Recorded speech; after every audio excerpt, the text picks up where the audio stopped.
কারণ যেভাবে আজকে একটি সংবাদপত্রে বেরিয়েছে যে সৃঞ্জয় ঘোষ যেভাবে বলেছে যে সে আমার বাবাকে মিস করছে অনেক ক্ষেত্রে, তো সেটা আমার সত্যি আজকে বাবাও ওপর থেকে হয়তো হাসছে। আমি খুব ভালো কথা বলতে সত্যি পারি না, যে খুব ভালো গুছিয়ে বলবো তা নয়, যে আপনাকে বলবো নিজের মন থেকে। আজকে ও এতদিন পর হয়তো মনে পড়লো বাবার কথা, যে অঞ্জন মিত্র যে আমার অঞ্জন কাকু ওর, সেটা হয়তো সত্যিও ভুলে গেছিল। আমার এই 3 দিন কিছু বলার পর হয়তো তখন ওর মনে পড়েছে যে অঞ্জন মিত্রই হচ্ছে ওর অঞ্জন কাকু। কারণ সেই অঞ্জন কাকু বলে তো যখন ওর লোকের সামনে সবার সামনে যখন গালাগালি দিয়েছিল তখন তো অঞ্জন মিত্র বলেই বলেছিল, তখন তো ভুলে গেছিল যে অঞ্জন কাকু বলেও তো তারই তো সে তার বাবার বন্ধু, সেগুলো সবই সে তখন ভুলে গেছিল, তখন অঞ্জন মিত্র হয়ে গেছিল। তাই আজকে সত্যি বাবা ওপর থেকে ভাবলো যে সত্যি যে আমাকে অনেকদিন পর টুম্পাই হয়তো আবার মনে পড়লো যে আমি অঞ্জন কাকুটা, হঠাৎ মনে পড়েছে।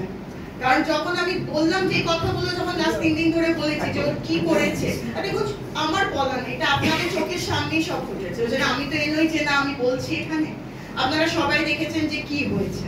তো সেই জন্য ওর হঠাৎ তারপর তখন দেখলো যে না এগুলো তো সব, এগুলো সবই সত্যি কথা।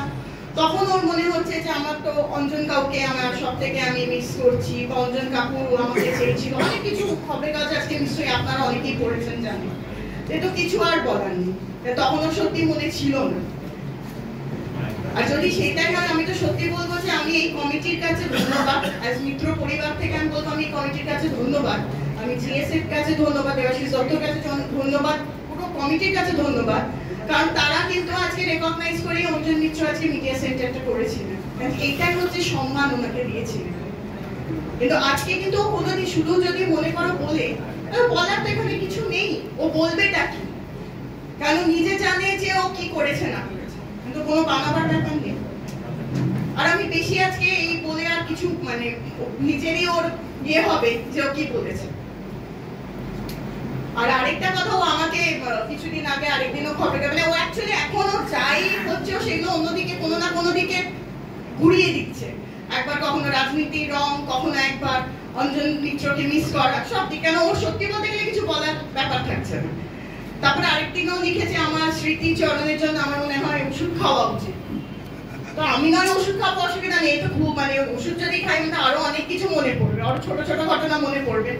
তার থেকে ওরও একবার খাওয়া ভালো, কারণ আজকে খবরের কাছে আছে 2019, ও কিন্তু 2019-এ জিএস হয়নি।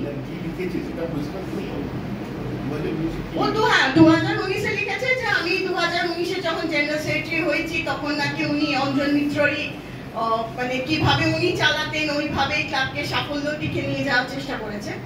কিন্তু ওটা তো হয়েছে 20 জানুয়ারি 2020 তো 2019-এ কিন্তু চেয়েছেন। তো ও একই সঙ্গে ওর ওষুধটা খেলে মনে হয় ভালো হয়, তাহলে ও মনে পড়বে। যাই হোক, এখানে আমি একটাই বলছি যে দেখুন আজকে আমরা সবাই এখানে নিশ্চয়ই যেটা সত্যতা বললো, সবাই বললো যে আমাদের যে আমরা কি এই কমিটি কি করেছে, কেমন সাফল্য। আমরা সত্যি বলতে গেলে একটা জিনিস, আমরা এখানে সবাই আছি মোহনবাগান।